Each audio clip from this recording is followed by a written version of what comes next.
Tu appelles ton chat adoré pour qu'il prenne son repas. Gratouille. Soudain, tu entends de forts bruits de pas. La vaisselle sur la table à manger teinte à chaque coup. Un tableau tombe du mur. Est-ce un tremblement de terre? Non, c'est un chat de la taille d'un poney qui entre dans la salle à manger. Il a besoin de 10 fois plus de nourriture qu'un chat standard, et il ronronne comme un tracteur. Non, Gratouille, arrête de te rouler par terre, tu vas renverser l'armoire. C'est un scénario possible pour l'évolution des animaux dans le futur. Le climat, l'eau, l'oxygène dans l'air et même la gravité sont des facteurs qui influencent le cours de l'évolution. Par exemple, les scientifiques prévoient que certaines espèces d'oiseaux perdront progressivement leurs plumes. À l'avenir, ils ressembleront à des sphinx avec un bec et des ailes. La même chose pourrait arriver à nos animaux de compagnie. Petit à petit, leur fourrure réduira de volume jusqu'à ce qu'ils soient complètement chauves. Les nuisibles urbains comme les pigeons et les rats vont devenir encore plus gros, de la taille d'un chat. Il y a quelques millions d'années, les rats avaient à peine la taille de ton petit doigt. C'est parce qu'ils se cachaient dans de petits terriers et devaient être presque invisibles pour les grands prédateurs. Aujourd'hui, ils vivent dans les caves confortables que les humains ont construites. Ils peuvent y créer des nids douillets et la grande quantité de nourriture dans les poubelles les empêche de mourir de faim. Ils se sentent donc très à l'aise et continuent à grandir en taille. Plus encore, les rats ont déjà développé une fourrure huileuse pour que l'eau polluée ou toxique puisse glisser sans leur faire de mal. Les mammifères qui se nourrissent de plantes, en revanche, risquent d'avoir la vie dure. Leur nourriture va progressivement diminuer. Avec le temps, il y aura moins de forêts et de verdure sur la planète, et certaines plantes disparaîtront complètement. Finalement, certains animaux comme les cerfs, les éléphants, les girafes et d'autres deviendront de plus en plus petits à cause du manque de nourriture. En plus de rétrécir, les mammifères auront des yeux plus petits pour ne pas perdre l'eau de leur corps. Et leurs oreilles deviendront plus grandes pour évacuer la chaleur. Leurs queues deviendront plus longues pour balayer les insectes. Comme les mammifères terrestres deviendront plus petits, les oiseaux vont augmenter en taille. C'est parce qu'ils pourront inclure dans leur régime alimentaire des animaux de plus en plus petits. Et les muscles des oiseaux deviendront beaucoup plus puissants car ils devront voler sur de longues distances à la recherche de nourriture. Les animaux des régions chaudes et sèches seront plus susceptibles d'apprendre à obtenir de l'eau à partir de l'air. Pour ce faire, ils auront besoin de longues voiles ou de lambeaux de peau. Tôt le matin, lorsque l'air est plus frais, l'humidité s'accumulera sur ces nouvelles parties de leur corps, et certains lézards verront leur collier augmenter en taille. Ils seront alors capables de recueillir davantage d'eau de pluie. Quant au monde marin, on peut déjà voir certains poissons sauter hors de l'eau pour attraper des insectes. Au cours de l'évolution future, les nageoires des poissons deviendront peut-être plus longues et plus fortes pour qu'ils puissent sauter plus loin. Et progressivement, ces nageoires se transformeront en ailes pour en faire de véritables poissons volants. Peut-être qu'à l'avenir, ces poissons chasseront de petits oiseaux. Pour ce faire, ils apprendront à retenir leur souffle plus longtemps et à voler beaucoup plus haut. Mais les gros poissons et les mammifères marins auront la vie dure. L'océan va se réchauffer et certaines espèces vont commencer à disparaître. Le plus grand habitant du monde aquatique, la baleine bleue, qui a la taille de 2 autocars, verra sa taille diminuer, car il y aura moins de nourriture pour elle dans l'océan. A l'inverse, la population de lézards et de reptiles va prospérer. Ces animaux sont doués pour absorber la chaleur, et avec le changement climatique, il y aura plus d'insectes sur notre planète, ce qui signifie plus de nourriture pour les lézards. Ils commenceront à grandir en taille, mais ils devront aussi se défendre contre les gros oiseaux. Leurs pattes deviendront plus longues et plus fortes. Ils pourront donc courir beaucoup plus vite afin de ne pas se faire attraper par les prédateurs du ciel. Quant aux insectes, leur nombre va tout simplement exploser. Les insectes vivront probablement en énormes essaims et voleront partout à la recherche de nourriture. Mais ils seront en colère et affamés, parce que leur source habituelle de nourriture, les mammifères, aura soit cessé d'exister, soit diminué de taille. Les humains vont changer aussi. Les scientifiques prédisent que d'ici 1000 à 1 million d'années, nous perdrons complètement nos cheveux. Nos membres deviendront plus fins et plus longs. Et nous mesurerons en moyenne 2,10 m. Nos pieds perdront très probablement leurs orteils, car ils ne sont plus nécessaires pour garder notre équilibre. Notre tête et notre cerveau ressembleront davantage à un ballon, et notre espérance de vie sera de plus de 100 ans. Comme les humains sont au sommet de la chaîne alimentaire et ne subissent pas la sélection naturelle, nous deviendrons progressivement semblables les uns aux autres. Dans des dizaines de millions d'années, tous les humains auront probablement la même apparence. De plus, nous développons la technologie du génie génétique Nous créerons des lapins lumineux, des vaches d'une taille incroyable, des chèvres tisseuses de toile, des cochons super musclés et plus encore. Mais nous sommes davantage intéressés par savoir comment les animaux vont évoluer par eux-mêmes. Si nous faisons un bond rapide dans le temps, les humains vivent depuis longtemps sur d'autres planètes et dans d'autres galaxies. La Terre n'abrite plus depuis lors que des animaux et des plantes. Les seules traces des humains sur la planète sont des villes géantes en métal et en béton qui sont enterrées profondément sous terre. Le ciel est désormais peuplé de créatures incroyables, comme le Necropteryx, à mi-chemin entre une autruche et un vautour, de la taille d'un humain adulte. Leur bec long et puissant est leur principal outil pour se protéger des prédateurs et pour manger.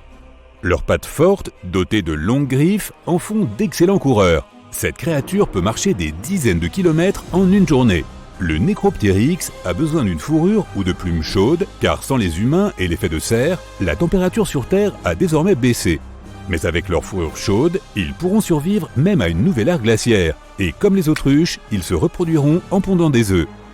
Voici une musaraigne parachute. C'est une musaraigne ordinaire de quelques centimètres de long, mais elle a une caractéristique particulière. Un parachute au bout de sa queue. Lorsqu'elle est petite, elle vit dans le nid de ses parents, mais quand elle le quitte, elle se lance dans les airs et ouvre un parachute fait d'une fine fourrure. Les courants d'air chaud s'élèvent et la transportent. Elle peut passer jusqu'à 24 heures dans les airs. Ensuite, elle ira nicher ailleurs et ses petits quitteront son nid de la même façon. Voici maintenant le vaca. Cet animal ressemble à une girafe rayée avec seulement 2 pattes. Ce sera l'une des créatures les plus rapides de notre planète. Aucun prédateur ne pourra le battre dans une course. De plus, ses yeux sont perchés haut sur sa tête. Et avec son long cou, le vaca peut voir une menace même s'il est assis dans les hautes herbes. Les terabites sont les descendants des termites qui apparaîtront sur Terre dans 200 millions d'années. S'ils voient une menace, ils cracheront un flux de produits chimiques acides de leur énorme tête. Même les plus grands prédateurs auront peur de les approcher. Le Rietveld mesure environ 1 mètre et pèse presque autant qu'un humain adulte. Grâce à son pelage rayé, il est presque invisible dans les roseaux. Il marche sur ses fines pattes dans les terrains marécageux et se nourrit de petits poissons. Son long cou et ses dents acérées lui permettent de s'élancer dans l'eau presque comme un cobra. Il attrape les poissons et les avale presque entiers. Mais toutes ces prédictions sont très spéculatives. Il y a des milliards de facteurs qui influencent le cours de l'évolution et ils pourraient aller dans l'autre sens à tout moment. Par exemple, un astéroïde peut frapper la Terre, provoquant une extinction massive et modifiant le climat de notre planète. Un petit pourcentage d'organismes survivants commencerait alors à s'adapter aux nouvelles conditions. Dans quelques millions d'années, nous verrions des animaux que personne n'aurait pu imaginer. Ça y est, ils sont lancés. Dans l'ultime épreuve de vitesse contre endurance, le guépard prend immédiatement la tête. Atteignant la vitesse d'une voiture sur l'autoroute en seulement 3 secondes, c'est l'animal le plus rapide de la planète. Mais au bout de seulement 20 secondes, pendant lesquelles il a parcouru une distance de 7 terrains de football, le guépard ne peut plus continuer. Et l'antilope d'Amérique prend le relais. C'est l'animal le plus rapide d'Amérique du Nord. Elle laisse ses ennemis naturels, coyotes et lynx roux, loin derrière. Mais la voilà qui ralentit aussi. À une vitesse plus faible, elle peut la maintenir pendant plusieurs kilomètres. Attention, derrière toi. C'est un gnou bleu. Leur vitesse de pointe mise à part, ces animaux parcourent de vastes distances couvrant plus de 1600 km au cours de leur migration annuelle. Il te faudrait 20 heures de voiture pour parcourir cette distance. Ensuite, c'est le roi des animaux en personne. À l'instar des guépards, les lions sont faits pour de courtes pointes de vitesse. Ils chassent en sprintant vers leur proie et en se jetant sur elle avec des bonds pouvant atteindre 11 mètres. Mais au bout de quelques secondes, leurs muscles s'épuisent. Les voici l'un après l'autre, chats, lapins, ours. Presque tous les sprinteurs se mettent en branle en moins d'1 minute. Maintenant, découvrons qui peut tenir le plus longtemps. L'animal bipède le plus rapide et l'oiseau le plus gros de la planète peut assez bien rivaliser avec les sprinteurs. Les tendons des pattes d'autruche sont comme des ressorts qui propulsent l'animal vers l'avant sans trop dépenser d'énergie. Mais au bout de 45 minutes, alors que sa vitesse ne cesse de diminuer, l'autruche finit par abandonner. Et voilà que l'antilope d'Amérique abandonne aussi. Fait amusant, elle tire son nom anglais, pronghorn, de la fente unique qu'elle a dans chaque corne, comme les dents d'une fourchette. C'est le seul animal qui perd ses cornes chaque année. En général, seuls les bois tombent chaque année. Au bout d'1 heure, le chameau s'arrête. Il peut facilement transporter de grandes charges sur plus de 40 km par jour, mais pas en courant. Pour les journées venteuses dans le sable, les chameaux ont 3 paupières, protégées par 2 rangées de longs cils épais. Ils peuvent également fermer complètement leurs narines. Ce serait bien pratique pour nous aussi.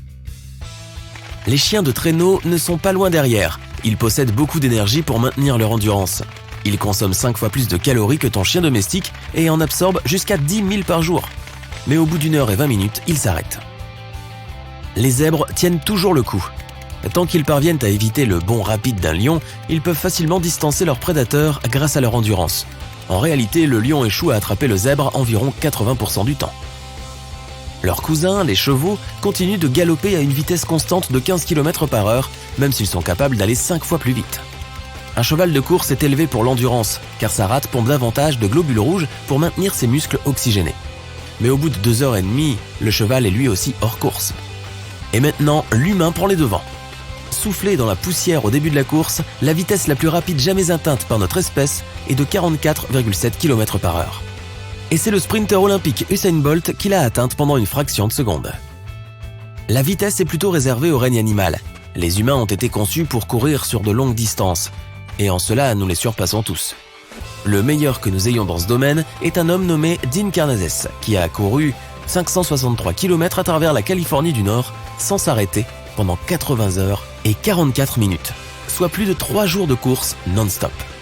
Notre espèce a évolué pour la course d'endurance. Nous avons un corps couvert non pas de fourrure, mais de 2 à 5 millions de glandes sudoripares. Nous sommes aérodynamiques et pouvons nous rafraîchir plus efficacement que les animaux qui allaitent au lieu de transpirer. Nos gros muscles fessiers nous maintiennent en position verticale. Cela réduit notre centre de gravité et la surface frappée par le soleil. Nous économisons de l'énergie, maintenons notre équilibre et n'avons pas trop chaud, contrairement aux proies que nos premiers ancêtres chassaient. Il fallait de la persévérance, pas de la vitesse. Mais n'importe quel humain qui a déjà essayé de courir après le bus le sait. Nous devons nous entraîner pour parcourir de très longues distances. Et l'usure de nos muscles et de nos articulations n'est pas à négliger. Les marathoniens réguliers ont besoin de semaines, voire de mois de préparation avant une compétition et plusieurs semaines de repos après celle-ci. Les coureurs ont ralenti leur rythme jusqu'à marcher et le règne animal peut enfin briller par son endurance. Le lemming arctique passe la majeure partie de sa journée à trotter à la recherche de nourriture. Cette minuscule créature de 85 grammes parcourt 16 km par jour. C'est comme si tu parcourais la distance de 40 Grands Canyons en 24 heures. Un ours polaire parcourt généralement 32 km par jour, mais certains ont été suivis sur plusieurs centaines de kilomètres. Les ours polaires sont en réalité considérés comme des mammifères marins, puisqu'ils passent leur vie sur la glace de mer et dépendent de l'océan pour se nourrir. Les meutes de loups parcourent jusqu'à 50 km par jour à la recherche de nourriture. Les solitaires à la recherche d'une nouvelle meute ou d'un partenaire peuvent voyager beaucoup plus loin, jusqu'à 750 km. C'est comme si l'on montait et descendait l'Everest 50 fois. Au cours de leur migration annuelle, les caribous peuvent parcourir plus de 4800 km, soit plus que la distance entre San Francisco et New York. La couleur des yeux des caribous de l'Arctique passe du doré au bleu en hiver. Cela rend leur vision plus sensible à la lumière pendant ces mois de faible ensoleillement. Mais qu'est-ce que c'est là-haut dans le ciel ? Ce sont les pilotes d'endurance. Prends tes jumelles et regarde ce colibri à gorge rubis. Ne pesant pas plus d'une pièce d'un centime, certains d'entre eux traversent le golfe du Mexique, une distance de 800 km, en environ 22 heures de vol sans escale. Pas mal pour le plus petit oiseau du monde.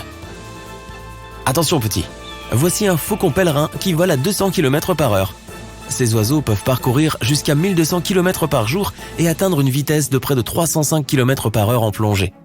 C'est le vol d'endurance le plus rapide parmi les oiseaux et techniquement l'animal le plus rapide sur Terre. Oh, une ombre qui se profile recouvre le faucon pèlerin. Voici le plus grand oiseau volant du monde. Avec ses 3,5 mètres d'envergure, l'albatros peut parcourir 16 000 km, soit presque la moitié du globe en un seul voyage. Il passe la plus grande partie de sa vie en vol, ne se posant que lorsqu'il est temps de se reproduire. Ah, nous avons ici une libellule qui a récemment détrôné le papillon monarque pour la première place parmi les migrations massives d'insectes. Les monarques font un voyage annuel de 4500 km du Canada au Mexique. Mais la libellule globe-trotteuse traverse les océans et vole sur une distance de 17 700 km. Si tu veux établir un record du monde de la plus longue marche, il te faudra partir de la pointe la plus méridionale de l'Afrique et marcher jusqu'à la pointe la plus septentrionale de la Russie. Cela représente 22 500 km, soit plus de la moitié de la circonférence de la Terre. La sterne arctique couvre environ 30 000 km, soit les 3/4 de la circonférence de la Terre en 3 vols d'une semaine.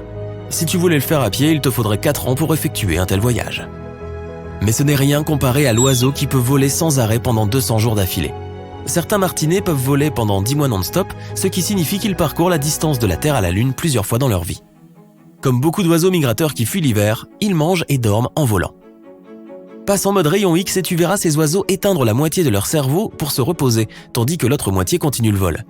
Ne sois pas si impressionné, les humains peuvent faire ça aussi, en quelque sorte. C'est pour cela que tu dors si légèrement dans des endroits non familiers. La moitié de ton cerveau est en alerte et ne dort pas entièrement. Les baleines à bosse nagent plus de 9600 km chaque année pendant la saison des migrations. Elles détiennent le record de la plus longue migration parmi les créatures marines. Fait amusant, la bosse de chaque baleine est aussi unique qu'une empreinte digitale.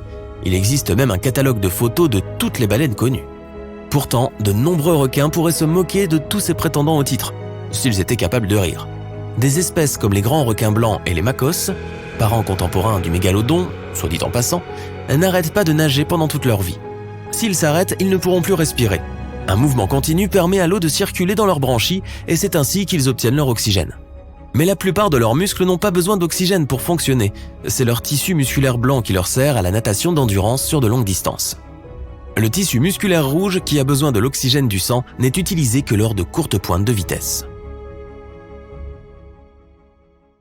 Ah oui, conduire à travers la campagne, fenêtres baissées avec de la super musique à fond, les voyages en voiture peuvent être vraiment chouettes. Tu vois défiler des troupeaux de vaches par la fenêtre, mais soudain, l'une d'entre elles se distingue vraiment des autres. Littéralement. À côté, les autres vaches ressemblent à des hamsters noirs et blancs. Le record du livre Guinness de la plus grande vache revient à ce spécimen nommé Blossom. Ce gros mangeur d'herbe mesurait 2 mètres. Ah, quelqu'un ferait mieux d'acheter des chaussures de basket à cette vache. La vache mesure en moyenne 1,4 mètres. Blossom devait donc se sentir comme un géant. Quand on est aussi grand, on ne se contente pas de traîner dans un champ en mangeant de l'herbe. Blossom était l'hôte officiel d'un hôtel local. Big Grand Jake. Et crois-moi quand je dis que grand est un euphémisme. Ce type est devenu célèbre car il était le plus grand cheval du monde. Il mesurait 1,9 mètres. On va avoir besoin d'une quantité de chaussures de basket décidément. Quel étalon! Mot qui désigne en fait justement un cheval mâle. Donc... Maintenant, qu'en est-il de cette petite mignonne? La plus petite jument du monde. Elle s'appelle Thumbelina. Quel joli nom. Et elle mesure environ 0,5 mètres. Cependant, cela ne l'a pas empêché de devenir célèbre. Oh, et le plus petit cheval mâle s'appelle Bumble, ce qui signifie bulle en polonais. Il mesure 0,6 mètres, mais son cœur est énorme. Il est très mignon et plus petit qu'un lévrier. J'avoue, je suis une personne qui aime les chiens, enfin, les chiens de taille normale, disons. Un grand Danois nommé Zeus était officiellement le plus grand chien du monde. Il faisait 1,2 mètres et franchement, on avait l'impression de voir un petit cheval. Imagine cette tête qui te réveille le matin. Et quand tu l'emmènes faire une promenade, il te faudrait une laisse vraiment solide.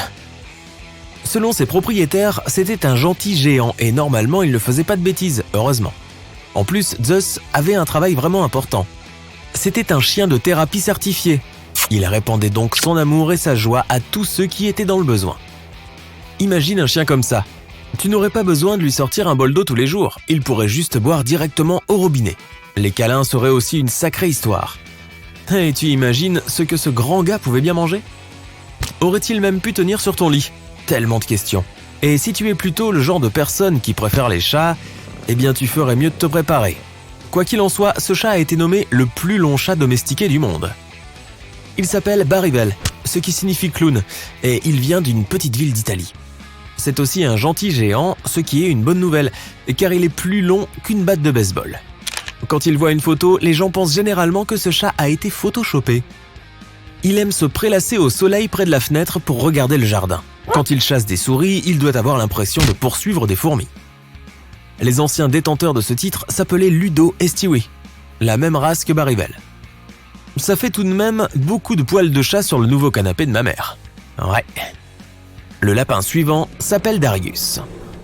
Ses longues oreilles et son joli nez en forme de bouton ne sont pas la raison pour laquelle il est spécial. Un lapin normal mesure environ 35,6 cm, mais Darius fait un peu plus de 127 cm. C'est un gros lapin chien. Darius a grandi dans une ferme en Angleterre et le fait de vivre en plein air dans les champs lui a donné une personnalité super cool. Mais le nourrir doit être difficile. Darius doit être une machine à manger des carottes. Je ne veux pas descendre dans ce trou de lapin. Arrêtons les choses mignonnes, c'est l'heure des animaux plus exotiques. Peut-être même mythiques. Les mythes sont tout simplement la façon dont les gens expliquent les choses incroyables, comme la légende de l'homme aux lèvres blanches, qui s'est avéré être juste moi en train de manger du cheesecake. Rusé et rapide sous l'eau, il est capable de faire sombrer un navire entier. Le Kraken était célèbre pour faire disparaître les navires, selon les légendes. C'est probablement un conte de marin inventé pour effrayer les nouvelles recrues. Mais les chercheurs ont peut-être trouvé son petit frère. Le plus gros calamar jamais trouvé mesurait près de 18,3 mètres de long. Mais les chercheurs ont oublié de le filmer. Oh non. Le plus gros calamar jamais filmé faisait environ 7,6 mètres. C'est aussi long qu'un camping-car. Les scientifiques pensent qu'il pourrait y en avoir de plus gros, mais ils sont un peu timides devant les caméras. Le grand requin blanc fait peur à tous les animaux de la mer. On l'appelle la reine de l'océan, mais elle n'est pas une de ces gentilles et douces souveraines. Oh, loin de là. Les scientifiques ont pu la marquer pour l'étudier davantage. Cette reine pèse environ 1587 kilos. C'est comme 6 motos ou 14 000 hot dogs. Elle a été prise dans les eaux au large de la Nouvelle-Écosse par une équipe de chercheurs terrifiés.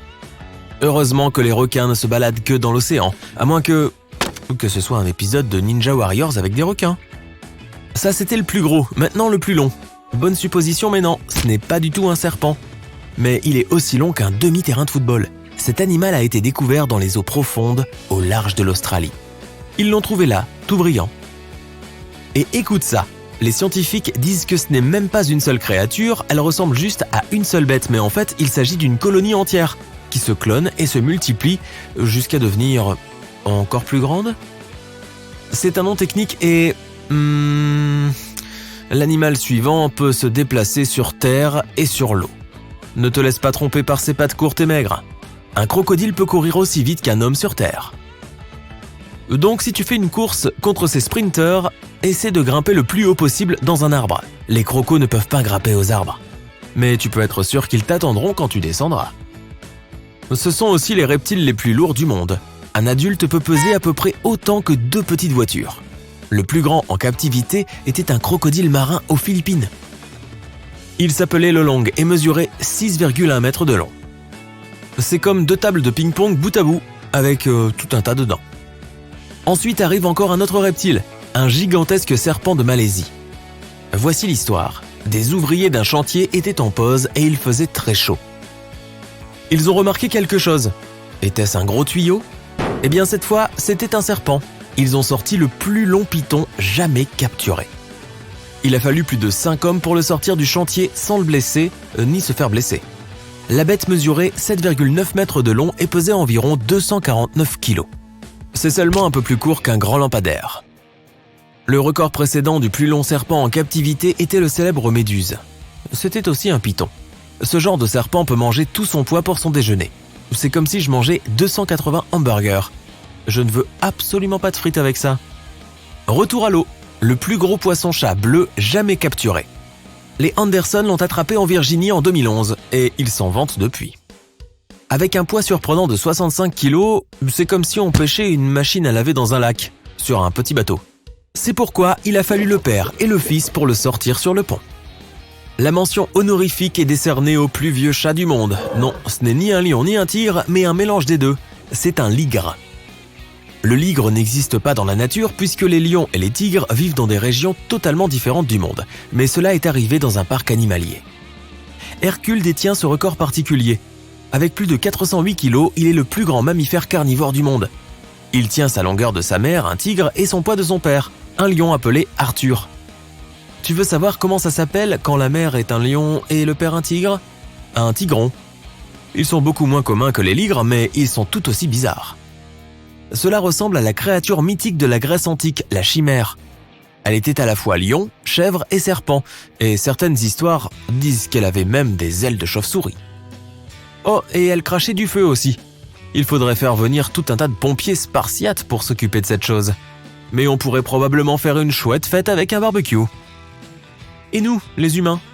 Le prix est décerné à Robert Wadlow, dans l'Illinois. Il mesurait 2,5 mètres et il pouvait porter son père à l'âge de 9 ans.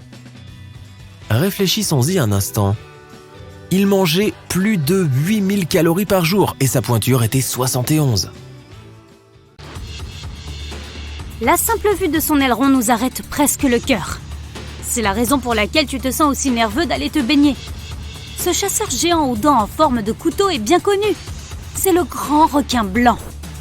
Et si cette terreur ultime des océans devait plier bagage, ce devrait être pour une bonne raison. Mais qui pourrait bien faire peur aux dents de la mer? Un monstre Lovecraftien géant qui ferait même passer le mégalodon pour du menu frétin? Non, pas tout à fait. Rien ne nettoie les océans aussi efficacement que les orques. Lorsqu'un groupe d'entre elles cherche de la nourriture, comme des otaries ou des calamars, même les plus gros et les plus effrayants des requins quittent la zone sans même se retourner. On ne sait pas si elles visent spécifiquement les requins blancs ou si elles ne font qu'empêcher la concurrence d'entrer dans la zone. Mais selon les experts, les requins fuient face à elles et ne reviennent parfois pas avant l'année suivante. Et c'est logique. Les orques sont beaucoup plus grandes que les grands blancs et elles ont de nombreuses dents qu'elles savent utiliser pour satisfaire leur appétit vorace. Les orques sont également très intelligentes et travaillent en équipe pour obtenir ce qu'elles veulent. Qu'il s'agisse d'attraper un banc de poissons, d'éloigner les phoques de la glace ou même de chasser des baleines à bosse. Alors, si même le grand requin blanc a peur de la puissante orque, devrait-on en faire de même? Personnellement, je garde mes distances avec tout animal sauvage. Mais tu seras peut-être rassuré de savoir que les orques sont très difficiles en matière de nourriture et les humains ne figurent pas sur leur menu. Il est donc peu probable qu'elles modifient leur régime simplement parce que tu te trouves dans les parages. Au fait, les orques ne sont pas des baleines. Techniquement, elles correspondent à la plus grande espèce de dauphin. Et les requins ont aussi peur de leurs cousins, les grands dauphins. Un seul d'entre eux est plus fort qu'un requin, alors imagine lorsqu'ils sont en groupe. Les requins sont facilement dépassés par la grande agilité de ces mammifères marins qui utilisent leur long museau comme un bélier. Cela dérange tellement le requin qu'il préfère tout simplement quitter la zone. Maintenant, si on pense aux autres grands chasseurs du règne animal, les loups nous viennent toujours à l'esprit. Une meute peut s'emparer d'un vaste territoire et comme ils sont au sommet de la chaîne alimentaire, ils peuvent choisir tout ce qui leur plaît parmi un vaste menu. Les loups sont intelligents, rapides et agiles, mais leur plus grand avantage est sans doute leur nombre. Si les grizzlies ou les pumas pouvaient prendre le dessus face à un seul d'entre eux, le nombre joue toujours en faveur des loups. Le chasseur devient alors le chassé. Et même seul, le loup reste terrifiant. Il est trop difficile pour un autre animal de s'en prendre à un loup solitaire, alors on les laisse généralement tranquilles. Imagine-toi maintenant pouvoir traquer un sanglier par des températures inférieures à 0, vêtu d'orange dans un environnement complètement enneigé. Le tigre de Sibérie excelle dans ce domaine. Long de plus de 3 mètres et pesant jusqu'à 180 kg, c'est le plus grand de tous les chats sauvages.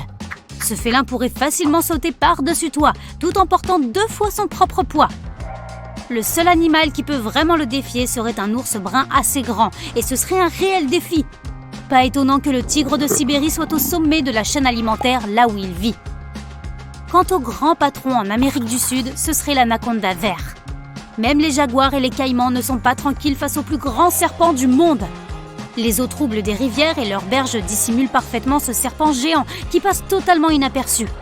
Allongé là, à attendre qu'une victime s'approche d'un peu trop près. Et pan, il frappe! Il se sert de ses dents courbes et effilées et de ses 4,50 m de muscles pour maintenir son repas en place. Heureusement pour la plupart des autres animaux, après avoir avalé son repas, un anaconda peut passer des semaines, voire des mois à le digérer. Mais le plus gros serpent du monde n'est pas le plus dangereux. Ce titre appartient aux mambas noirs. Les lions, les hyènes tachetées, les girafes et même les éléphants l'évitent à tout prix. Ils savent tous qu'une simple morsure les terrassera.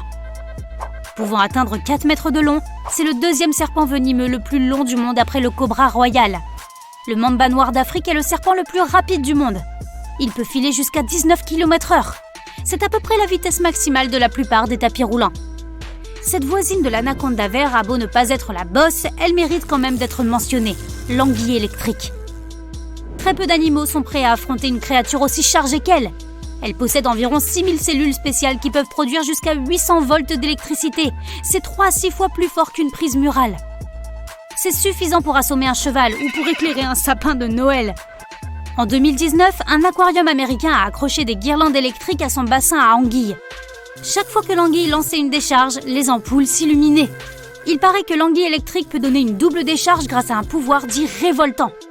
Non, c'est un jeu de mots. Par contre, l'anguille électrique a besoin de respirer de l'air en remontant à la surface toutes les 10 minutes pour remplir sa bouche d'air. Oui, son seul poumon est dans sa bouche. Et qu'en est-il du roi de la jungle ? Il porte ce titre juste dans les livres et dans les films, car pour commencer, il vit dans les plaines africaines et non pas dans la forêt. Et toute une série de prétendants comme les hyènes, les léopards et les crocodiles tentent sans arrêt de s'emparer de sa couronne. Même les zèbres et les girafes peuvent arrêter ce grand félin d'un coup de sabot bien placé.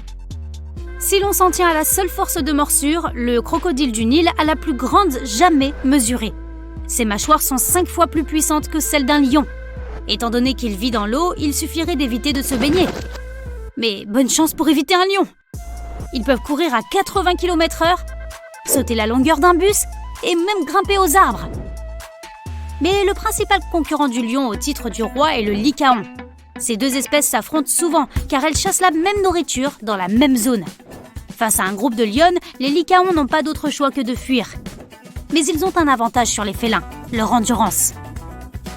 Les lions peuvent atteindre une vitesse incroyable, mais uniquement sur une courte distance. Cela demande trop d'énergie pour déplacer ces 180 kg de muscles sur de longues distances. Par contre, les lycaons ont de longues pattes élancées et de très grands poumons. Cela signifie qu'ils peuvent courir vite et tenir la cadence sur des kilomètres. C'est comme ça qu'ils chassent, en fatiguant leur déjeuner. Il y a encore un animal assez courageux pour affronter le roi si ce dernier se montre trop curieux, l'hippopotame. Ils ont beau sembler gentils et inoffensifs, les hippopotames font partie des animaux les plus dangereux de la planète. D'après les statistiques, ils font plus de victimes que les grands requins blancs. Et ce ne sont pas les patapoufs qu'on s'imagine. Ils sont tout en muscles et pèsent autant qu'une voiture. Leurs canines pointues peuvent être plus longues que ton avant-bras et ils n'ont peur de rien. Même les lions et les crocodiles préfèrent garder leur distance. Leur nom signifie cheval d'eau et ils passent jusqu'à 16 heures par jour en immersion. Mais le plus drôle, c'est que les hippopotames ne savent pas vraiment nager. Si tu crois en voir un nager, ils marchent en fait sur le fond. Ils peuvent tout de même battre la vitesse des meilleurs nageurs olympiques, alors fais attention. Et oui, attention le lion. Les hippopotames sont peut-être les vrais rois de l'Afrique. Mais je ne m'approcherai pas d'eux pour leur remettre la couronne. Quant au souverain des forêts, c'est le grizzly. Pesant plus d'une demi-tonne, on aurait tort de croire que ces grosses boules de poils sont lentes et maladroites. Le grizzly peut courir à 40 km/h sur de longues distances, et ce en montée, en descente et sur tous les terrains. C'est le 4x4 du monde animal. N'ayant aucun prédateur naturel, le grizzly est au sommet de la chaîne alimentaire. Heureusement qu'il dort un tiers de l'année. J'espère juste pour toi que tu ne tomberas jamais sur l'un d'eux, surtout avant qu'il n'entre en hibernation. Ces ours passent les mois d'automne à s'engraisser pour tenir l'hiver, donc ils sont encore plus affamés que d'habitude. Étant le plus grand oiseau de proie d'Amérique du Nord, l'aigle royal se retrouve partout en Amérique du Nord, aussi bien dans les forêts que dans les montagnes. Il fait presque 2 mètres d'envergure et on ne parle pas de vision d'aigle pour rien. Ces oiseaux peuvent repérer un lapin à 5 km depuis les airs. C'est comme si tu voyais une fourmi depuis le sommet d'un immeuble de 10 étages. Les aigles royaux peuvent aussi plonger rapidement depuis une très grande hauteur. Au cours de ces piquets, ils atteignent des vitesses dépassant les 320 km/h, aussi vite qu'une flèche en vol. C'est difficile à croire, mais les zèbres ont la peau complètement noire sous leurs rayures. Ils ont besoin d'elles pour contrôler leur température corporelle. Cela crée un courant d'air frais qui circule à travers leur corps. Ils peuvent aussi hérisser leurs poils sur leurs rayures noires afin de capter la chaleur, alors que les blancs restent à plat.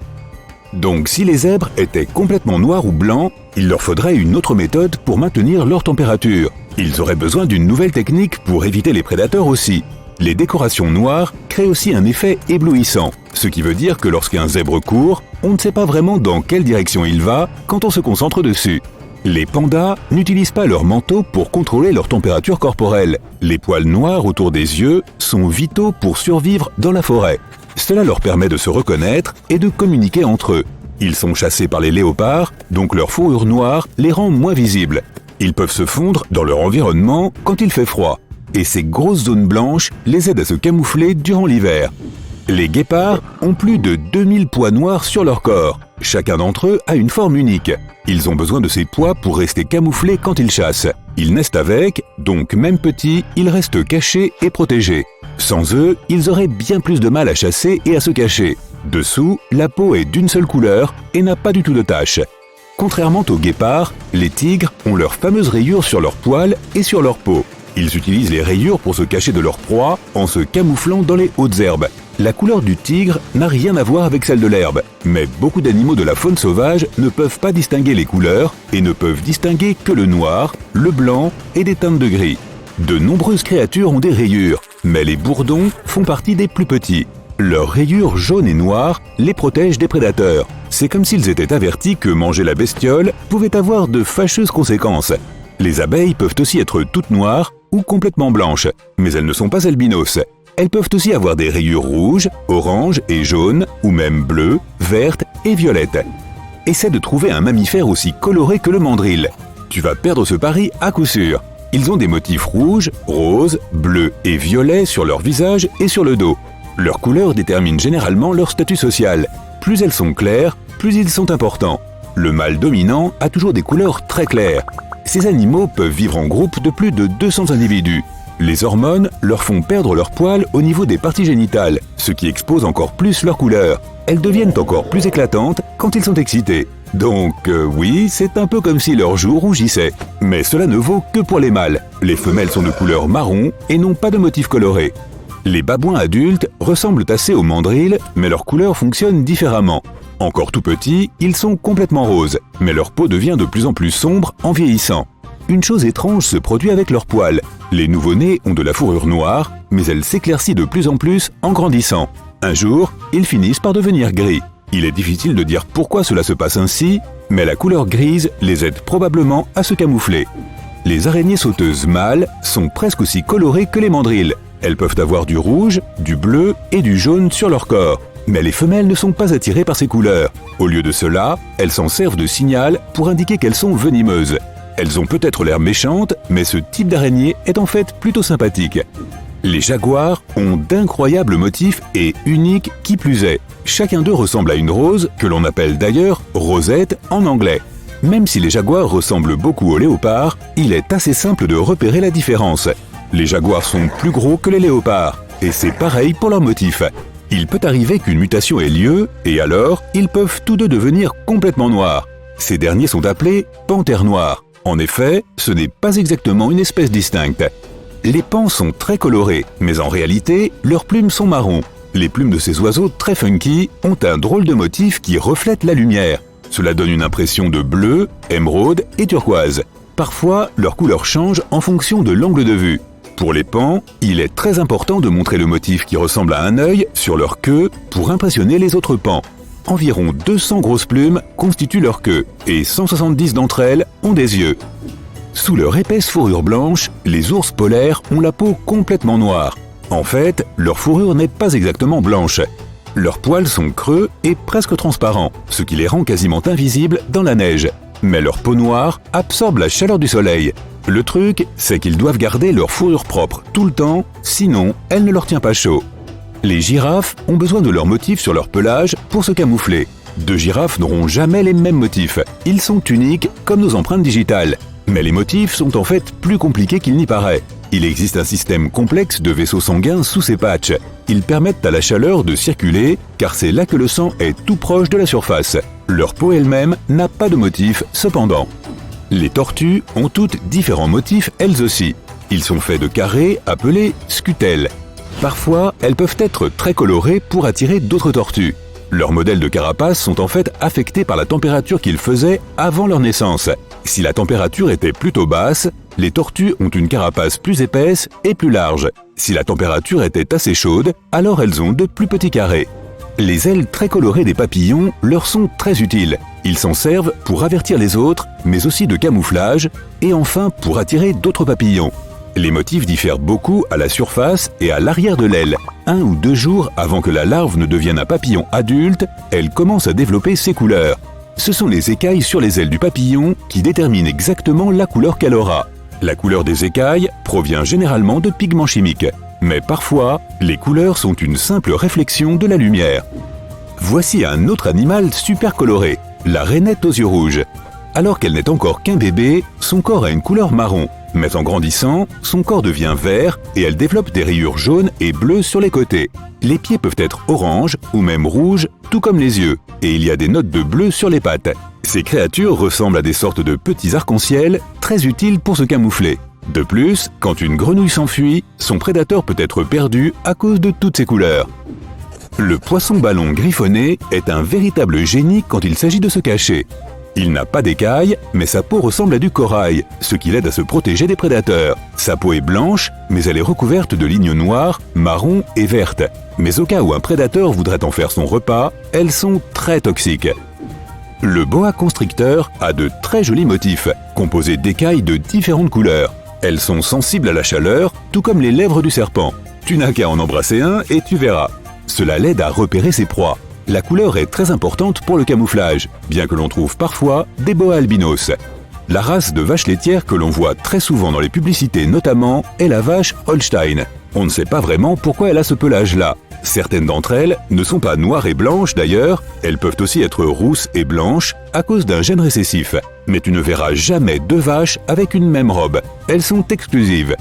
Les dendrobates sont très colorées. Il s'agit d'un mélange foufou entre du orange, du rouge presque néon, mais il peut y avoir aussi des turquoises. Certaines d'entre elles ont des motifs dorés avec des pois noirs. Ces couleurs vives résolvent deux problèmes d'un coup. D'abord, elles font savoir aux autres animaux qu'elles sont venimeuses. C'est une bonne idée, on n'a plus envie d'en manger tout de suite. Parfois, ça a du bon d'avoir une mauvaise réputation. Une grenouille venimeuse de 2,5 cm de long a suffisamment de poison pour tuer 10 adultes. Ensuite, cela permet au mâle d'attirer la femelle, qui préfère généralement les couleurs vives aux pâles. Apparemment, le truc du poison n'est pas un tue-l'amour pour ces dames. Et le petit rigolo de notre sélection du jour est bien sûr le caméléon, le roi des couleurs. Certains peuvent complètement changer de nuance, d'autres ne peuvent faire changer que la couleur de leur peau. C'est un processus très délicat que de changer de couleur. Sa peau contient des pigments et dessous, il y a des cellules avec des cristaux spécifiques. Les caméléons peuvent faire varier l'espace entre ces cristaux en faisant réfléchir la lumière différemment sur leur corps. Cela change la couleur de leur peau. Ils font cela pour se camoufler, même si certains s'en servent aussi pour réguler la température de leur corps. Ah oui, et aussi pour faire des blagues. Waouh! Ce type est devenu célèbre sur internet pour son look pas très attirant, disons. Mais la compétition n'était pas très équitable. On parle du seul et unique, le blobfish. Cette chose était autrefois exposée dans un aquarium ressemblant à une tache visqueuse. Mais sous l'eau, dans son habitat naturel, il ressemble à n'importe quel autre poisson. C'est un habitant des grands fonds marins qui vit au large des côtes australiennes. Le blobfish se développe à environ 900 mètres sous la surface. À ces profondeurs, la pression est 120 fois plus élevée que ce à quoi toi et moi sommes habitués. En fait, seuls des sous-marins très robustes peuvent aller aussi profond. Cette créature flottante n'a pas de squelette ni de muscles. Au lieu de cela, elle a une chair gélatineuse qui lui permet de résister à l'extrême pression sous-marine. Tu ne trouveras pas non plus de grands requins blancs dans n'importe quel aquarium. Dans le passé, beaucoup ont essayé d'intégrer de grands requins blancs aux côtés d'autres spécimens dans leurs aquariums. Mais cela n'a jamais fonctionné. Ils ne mangeaient plus et avaient même du mal à nager. Ce n'est pas non plus une bonne affaire. Il est trop coûteux de garder le grand blanc, car il requiert des millions de litres d'eau. Ces poissons n'aiment pas rester longtemps au même endroit. Ils préfèrent les eaux libres où ils peuvent nager sur de grandes distances. On n'en a pas vu un seul en captivité depuis les années 70. Le saola, plus connu sous le nom de licorne asiatique, a été découvert en 1992. Il vit sur les pentes des monts Annamit, entre le Laos et le Vietnam. Il ressemble à une antilope, mais les tests génétiques ont montré qu'il est plus proche des vaches. Le saola est l'un des grands mammifères les plus rares au monde. Des études estiment qu'il n'en reste que 70 à 750 dans la nature. Oui, c'est une fourchette assez large. Les experts ne peuvent pas obtenir un chiffre plus précis car ils sont impossibles à repérer. Seuls 2 d'entre eux ont été capturés et étudiés. Passons aux licornes marines, les narvals. On dénombre plus de 80 000 de ces créatures qui sont toutefois presque menacées d'extinction. Ils ont de longues et étroites défenses qui dépassent de leur tête. Cette défense qui ressemble à celle d'une licorne est en fait une dent qui peut atteindre 3 mètres de long. Ils appartiennent à la famille des baleines mais contrairement à leurs cousines, ils ne migrent pas. Les narvals passent leur vie dans les eaux arctiques du Groenland, du Canada, de la Norvège et de la Russie. Ils vivent jusqu'à 50 ans dans la nature, mais ils ne peuvent pas survivre en captivité, donc si tu veux en voir un dans la vie réelle, inutile d'aller au zoo. Contrairement aux autres créatures de la liste, les hirondelles sont très communes. Tu reconnaîtras peut-être ce joli oiseau à ses magnifiques plumes bleues qui courent de la tête à la queue. Mais même si c'est une des espèces les plus répandues, elle n'est pas adaptée aux zoos. Elles mangent à la volée, littéralement, et attrapent leur nourriture dans les airs. C'est pourquoi elles ne se nourrissent que d'insectes volants. Elles ont besoin de vivre dans de grandes volières avec beaucoup d'espace pour voler, et la plupart des zoos ne peuvent pas leur fournir cela. Tu trouveras en revanche beaucoup de gorilles des plaines en captivité. On ne peut pas en dire autant des gorilles de montagne. Ces derniers ont des poils plus longs et ils sont plus gris que bruns. Il n'y en a qu'un millier dans la nature, ce qui en fait une espèce menacée. Les gorilles de montagne passent généralement un quart de leur journée à manger. Dans les années 60 et 70, il y a eu de nombreuses tentatives pour les capturer et créer une population en captivité. Mais cela s'est avéré impossible. On pense qu'ils ne sont pas heureux dans des environnements clos en raison de leurs besoins alimentaires particuliers. Enfermés, la santé des gorilles déclinait sensiblement. Un autre problème aurait pu être le stress. Aujourd'hui, il n'y a plus aucun gorille de montagne dans aucune installation. En plongeant à nouveau dans l'eau, on trouve le calamar géant. Véritable monstre qui a inspiré la légende du Kraken, cette créature reste un mystère pour les scientifiques. Leur environnement inhospitalier en haute mer les a rendus difficiles à étudier. Les seuls travaux de recherche que les scientifiques ont pu effectuer ont porté sur des spécimens rares qui se sont échoués sur le rivage. En 2004, des chercheurs japonais ont pris la première photo d'un calamar géant vivant. 2 ans plus tard, ils ont réussi à en remonter un à la surface. Comme ils vivent si profondément dans la mer, leurs yeux ont la taille d'un ballon. Ils peuvent voir des choses dans les endroits les plus sombres de l'océan où d'autres créatures auraient du mal à distinguer quoi que ce soit. À ce jour, aucun calamar géant n'a jamais été capturé ou gardé en captivité pour être étudié à fond. Ensuite, nous avons le grand mammifère le plus rare de la planète, le rhinocéros de Java. Il en reste moins de 70 et ils vivent tous dans un parc national sur l'île de Java, en Indonésie. Des 5 espèces de rhinocéros, c'est la plus menacée. Les scientifiques ne connaissent pas leur espérance de vie exacte, mais ils estiment qu'ils vivent entre 30 et 40 ans. La zone où ils évoluent est sensible aux tsunamis et ils sont également proches de nombreux volcans actifs. Si l'un d'entre eux entrait en éruption, le rhinocéros de Java pourrait s'éteindre. Une créature dont tu n'as probablement jamais entendu parler est l'Indri. Originaire de Madagascar, il s'agit d'un primate unique en son genre qui se déplace et se nourrit dans les arbres. Il vit entre 15 et 18 ans dans la nature, mais en captivité, certains peinent à dépasser 1 an.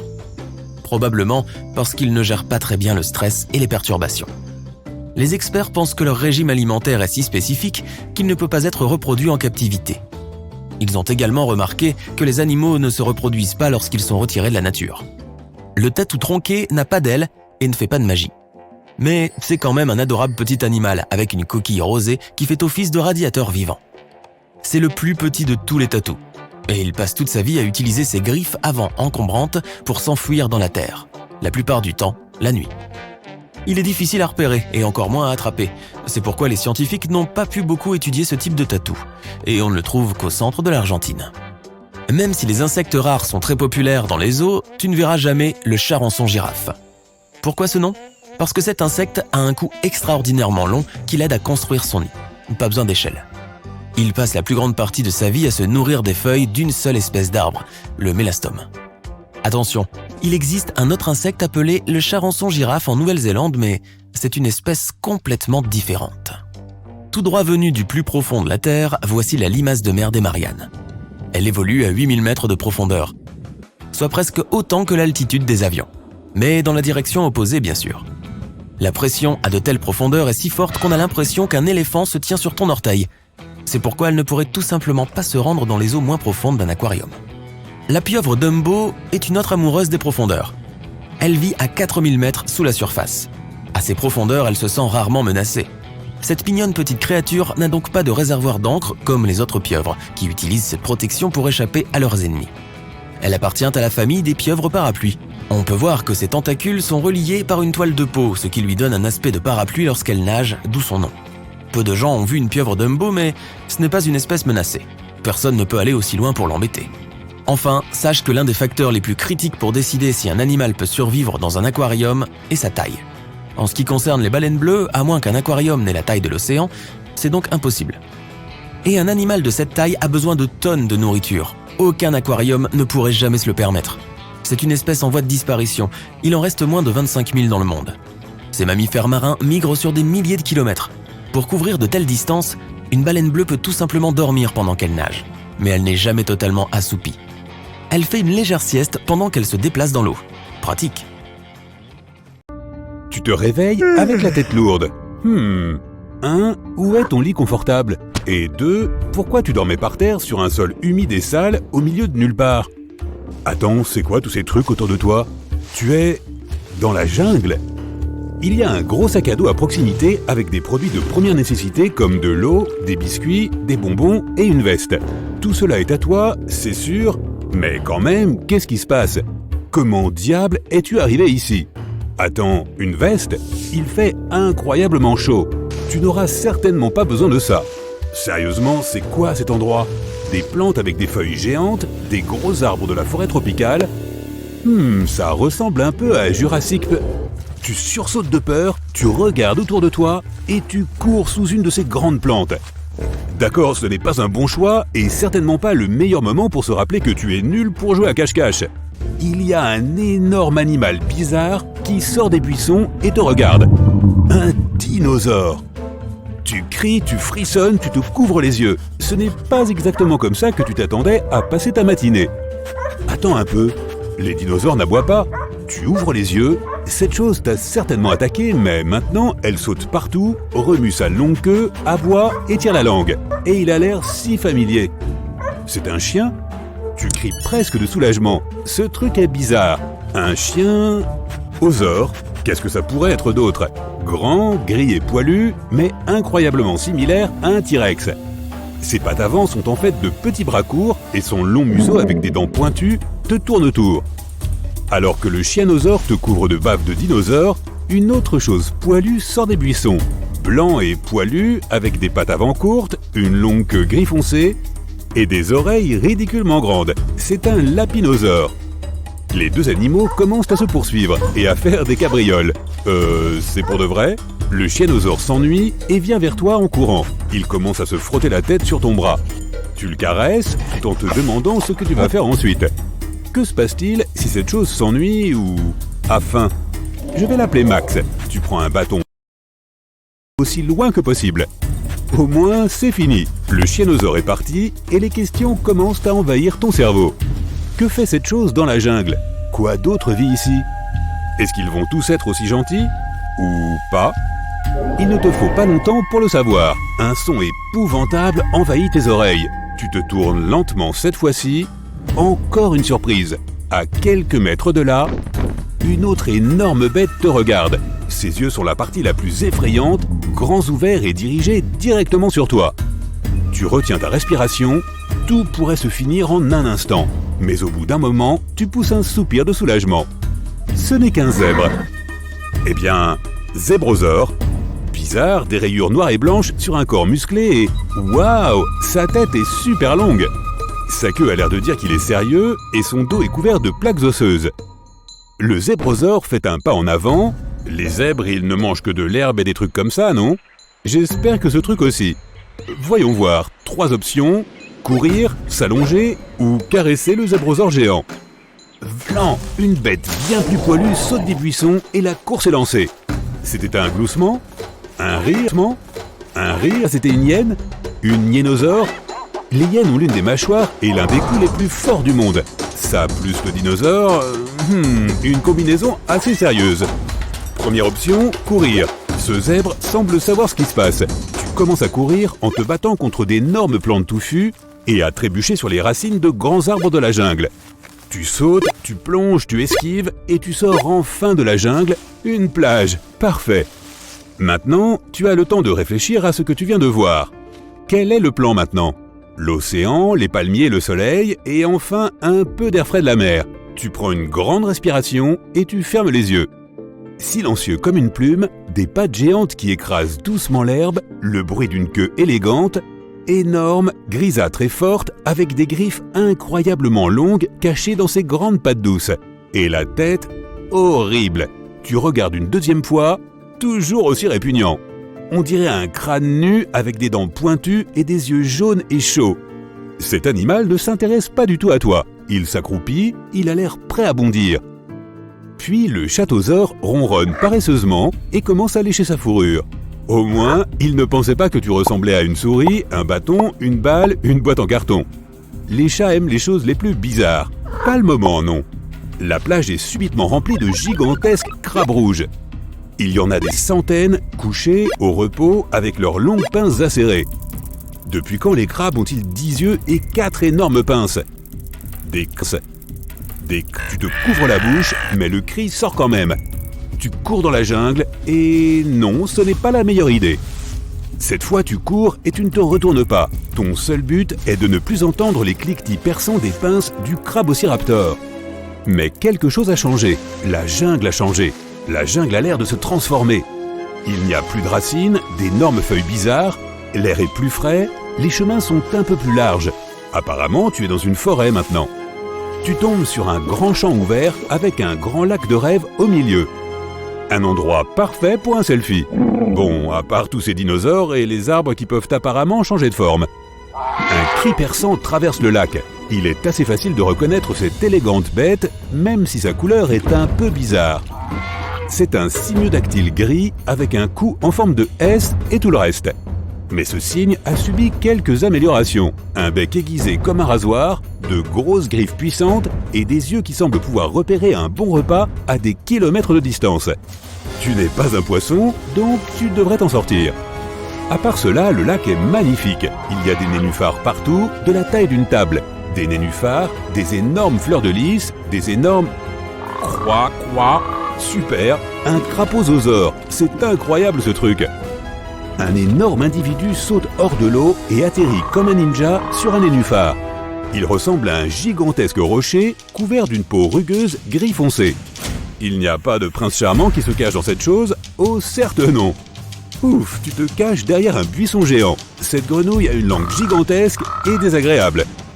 Même cette langue délirante n'a pas pu le sauver de ce qui se trouvait derrière lui. La tête qui flotte d'un crocodilosaure géant. Raptor Rex machin chose. Il ressemble à un crocodile normal, mais en beaucoup plus grand. Comme s'il avait besoin d'aide pour être plus effrayant. Le crapaudiosaure saute de l'eau et commence à nager avec ses énormes pattes arrière. La chasse est lancée et très vite, ils disparaissent tous les deux sous la surface, en espérant que ce gars s'en soit sorti. Tu te sens presque désolé pour ce pauvre crapaud, mais pas le temps de réfléchir. Le sol commence à trembler. Ce n'est jamais bon signe. Quelques arbres près de toi tombent par terre. On dirait un bateau à l'envers. Qu'est-ce que c'est que cette chose? Oh, une tortusaure!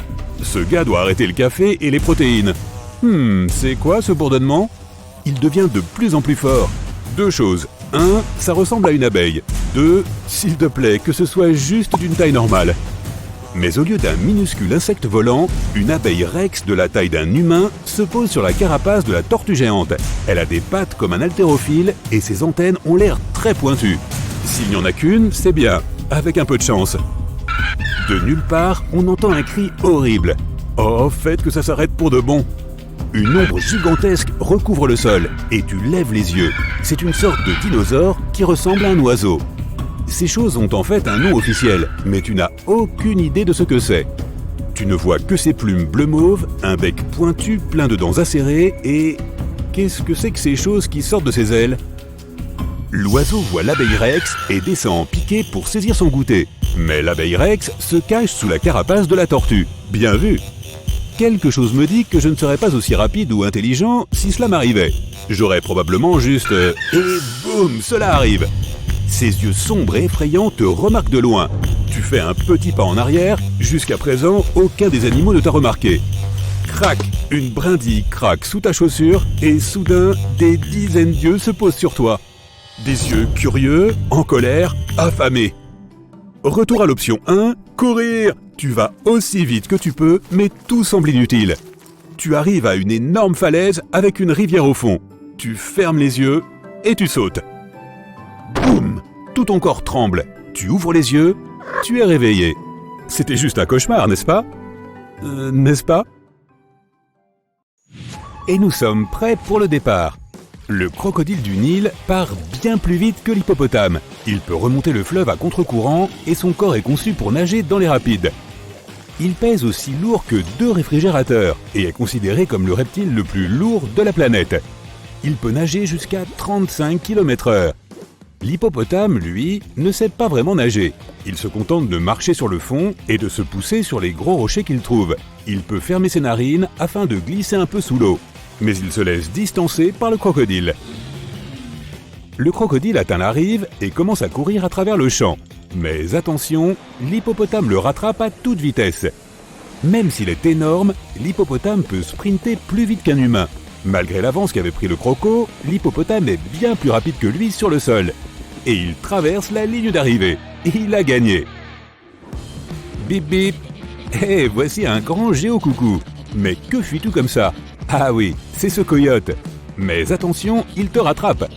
Le grand géocoucou peut courir jusqu'à 30 km/h, voire un peu plus vite quand il a vraiment faim. Et malgré ce que l'on voit dans les dessins animés, le coyote est en fait 2 fois plus rapide que lui. Mais la version des Looney Tunes est quand même plus amusante. Sur la ligne numéro 1, venu tout droit d'Amérique du Sud, nous avons le paresseux hyper lent. Et à côté, sur la ligne 2, nous avons un escargot de jardin ordinaire. Et c'est parti pour la course de l'animal le plus lent du monde. La vitesse maximale du paresseux étant de 0,3 km/h, il n'est pas étonnant qu'on le compare à un oreiller géant en mouvement. L'escargot, lui, a pris un bon départ. Il peut traverser un petit quartier à la vitesse de 50 mètres par heure. Cet invertébré n'a qu'un seul pied qui est recouvert d'une couche de bave protectrice. Je ne suis pas tout à fait sûr, mais je crois que le paresseux est toujours au même endroit. Il s'est endormi, et ça risque de durer car un paresseux peut dormir jusqu'à 15 heures par jour. Il dort plus de la moitié de sa vie.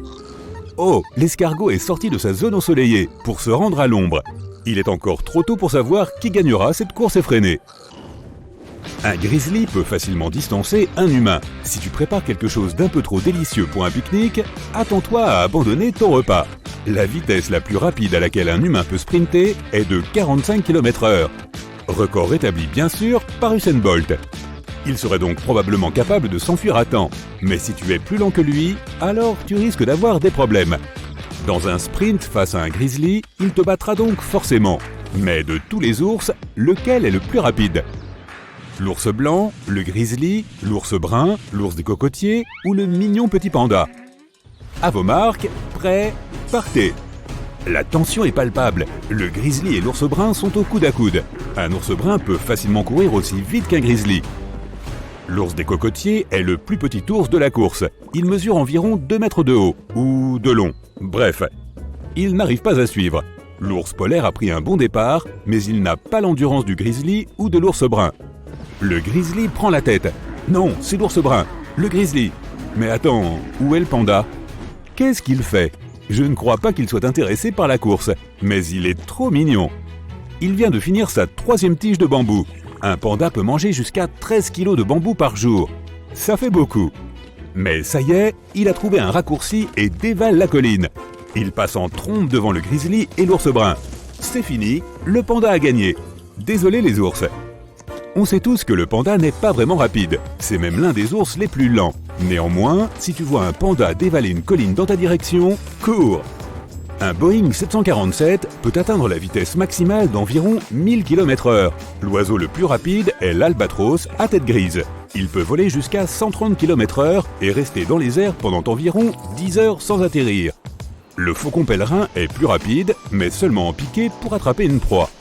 Attention aux pigeons! Waouh! Les gros avions mettent du temps à prendre de l'altitude, mais il ne faut que quelques secondes à l'albatros. Il est en tête. Mais quelques minutes plus tard, retour à la course d'élan. Le paresseux s'est réveillé, tant mieux. Mais pour l'instant, il a juste levé un bras pour atteindre cette branche. L'escargot essaie toujours de passer ce gros rocher. Les paresseux passent le plus clair de leur temps aussi immobile que possible, pour éviter de devenir le petit déjeuner de quelqu'un d'autre. Pas génial pour s'entraîner à la course. Mais que se passe-t-il? Un 3e joueur entre dans la course. C'est la tortue des Galapagos. Ses puissantes pattes avant tractent ce véritable tank vivant. Elle est 4 fois plus rapide que l'escargot de jardin. Ça devient intéressant. Voici une course qui va durer 1 siècle. La tortue court et esquive tous les obstacles. Rien ne peut l'arrêter. Eh, pas de triche le paresseux. Arrête de jeter des branches de là-haut. Pendant ce temps, sous terre, une taupe creuse. Elle peut manger quotidiennement son propre poids en vers de terre et elle creuse environ 5 mètres par heure.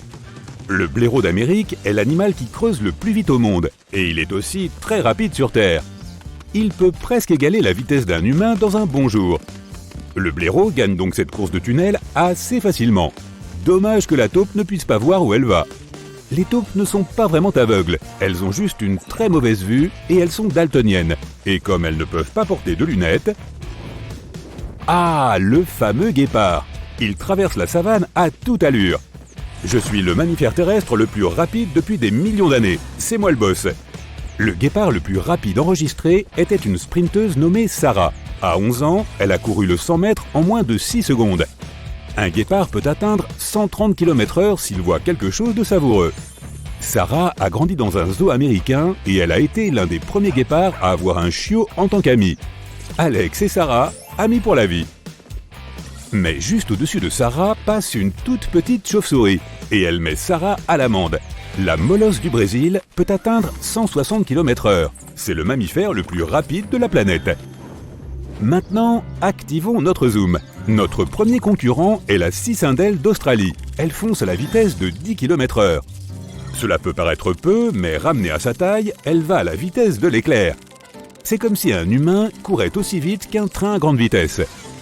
Dans le couloir intérieur se trouve la fourmi argentée saharienne.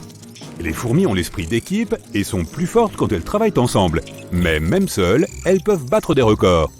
Elles peuvent soulever des centaines de fois leur propre poids et sprinter comme jamais.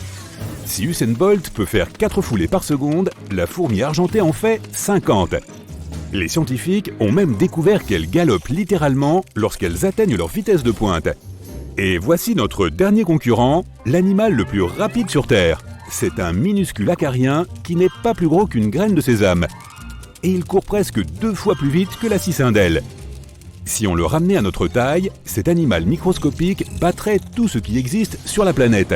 Il dépasserait même le mur du son. Revenons à nos 3 plus lents. Ils ont déjà fini ? La tortue est en tête. L'escargot a finalement passé ce gros rocher et le paresseux est prêt à attraper une deuxième branche. La tortue est à moins d'1 mètre de la ligne d'arrivée. Waouh! Je ne peux plus supporter ce suspense. Mais je crois que j'ai le temps d'aller me faire un café. Oh oh! Les méchants sont partout sur la planète Terre. On ne saura jamais pourquoi ils sont soudain tous apparus. Ce dont nous avons besoin, c'est d'un héros. Avec un peu de chance, un héros qui n'arbore pas ses sous-vêtements à la vue de tous. Il est temps de passer à l'action, les scientifiques. Dans le laboratoire, ils sont déjà occupés à sélectionner les meilleurs échantillons d'ADN que la nature a à offrir. Le plan ? Prendre les meilleurs éléments de différents animaux et les mélanger pour obtenir le sérum de super-héros ultime entièrement naturel. Les super-héros sont rapides, voire très rapides. Le héros de la nature a besoin de réflexes vifs et aucun n'est comparable aux mouches du genre Dolichopodidae. Lorsqu'elle est effrayée, cette mouche a un délai de réponse de moins de 5 millisecondes. Si tu essaies de la prendre en photo, elle apparaîtra floue 9 fois sur 10. Elle n'est probablement juste pas photogénique. Mais être capable d'esquiver une photo n'est peut-être pas la compétence précise dont notre héros a besoin. Que dis-tu d'un peu de l'ADN d'un des invertébrés les plus intelligents ? Je parle de réflexes rapides comme l'éclair et d'une incroyable capacité de réaction. Les pieuvres sont parmi les plus grandes expertes de la nature en matière d'évasion. Elles sont même plus intelligentes que certains humains. Peut-être même que de beaucoup d'humains. Chaque pieuvre a 3 cœurs et 9 cerveaux. Oh, et elle déteste porter un costume pour travailler. Chaque bras, en réalité ce ne sont pas des tentacules, a son propre système nerveux, avec un cerveau central en forme de beignet qui contrôle le corps dans son ensemble. Cela signifie que chaque bras peut se déplacer librement comme s'il était un individu à part entière. Il peut réagir plus vite qu'un joueur de baseball professionnel, même avec 8 gants de baseball. Mais ce n'est pas tout ce que la pieuvre peut donner à notre héros. Tout comme les seiches, elles ont des talents de camouflage épatants. Leur peau peut correspondre à la couleur, à la texture et au motif de leur environnement. Les championnes du jeu de cache-cache. Les membres de cette famille, donc principalement le calmar, la seiche, les escargots, les limaces et la pieuvre, super géniales, sont pourtant daltoniens. Les scientifiques sont aussi confus que toi. Ce qui rend ces créatures uniques, c'est qu'elles ont des cellules qui détectent la lumière sur toute leur peau, et pas seulement dans leurs yeux. Imagine que tu puisses voir avec tout ton corps. Une vision à 360 degrés, pas mal pour un super-héros. La super-force est le prochain défi, et le bousier est prêt à passer à l'action. Il peut charrier plus de 1000 fois son propre poids, donc proportionnellement au poids du corps, c'est l'animal le plus fort qui existe. C'est comme si tu traînais 13 éléphants ou 35 000 chihuahuas. D'où viennent tous ces chiens d'ailleurs ? Le bousier nous laisse croire que c'est facile, en plus il déplace ses objets en se tenant en équilibre sur les mains. Notre héros a vraiment besoin de cela. Il est temps de se protéger. Si tu t'attends à ce que la nature nous prête l'ADN de la peau d'un pangolin ou d'un tatou, tu serais bien loin du compte. Le héros de la nature a besoin d'être agile lui aussi. Le mieux est de lui incorporer un peu d'ADN de peau de chameau. C'est un animal du désert, il est donc logique que sa peau soit incroyablement résistante. Il peut résister au sable chaud et ardent du désert et au soleil brûlant. Au moins, les scientifiques n'ont pas choisi la peau de baleine, même si c'est de loin la plus résistante. Avoir une peau qui fait plus de 30 cm d'épaisseur peut offrir une grande protection à un super-héros, mais pourrait constituer un réel problème lorsqu'il s'agit de franchir une porte. La vie a besoin de 2 éléments principaux pour subsister, de l'oxygène et de l'eau. Notre héros ne devrait pas avoir à se soucier de ce genre de choses, surtout si des méchants sont dans le coin. Les scientifiques décident de mélanger l'ADN d'une petite Barbourula calimentanensis et celui d'un lézard diable cornu. Ainsi, notre héros n'aura plus jamais à se rendre à la supérette pour acheter de l'eau en bouteille. La Barbourula calimentanensis n'a pas besoin de poumons puisque son corps absorbe l'oxygène par sa peau. Le fait qu'elle soit si plate lui assure une surface énorme. Ce n'est pas vraiment le moyen le plus efficace d'obtenir de l'oxygène, il est donc bon que la grenouille n'ait pas besoin de trop se déplacer. Le diable cornu peut assurer la protection de notre héros, mais il maîtrise aussi une technique astucieuse de transport de l'eau. Il aspire l'eau par ses pattes, il n'a donc jamais besoin de s'arrêter pour boire. Tout comme une éponge, l'eau défie la gravité et est aspirée vers le haut. Par conséquent, le héros de la nature n'a qu'à marcher sur quelque chose de mouillé plutôt que de transporter une bouteille. Être un super-héros est un travail ardu et qui prend du temps. Nous ne voulons pas que notre héros ait besoin de s'arrêter pour manger un taco toutes les 2 heures au lieu de sauver le monde. L'Elysie émeraude s'aventure dans les eaux peu profondes à la recherche de délicieuses algues. Une fois qu'elle a fait son plein, elle est satisfaite, pour des mois ou même pour toujours. C'est l'un des seuls animaux sur Terre capables de photosynthèse, ce que font les plantes pour obtenir de l'énergie.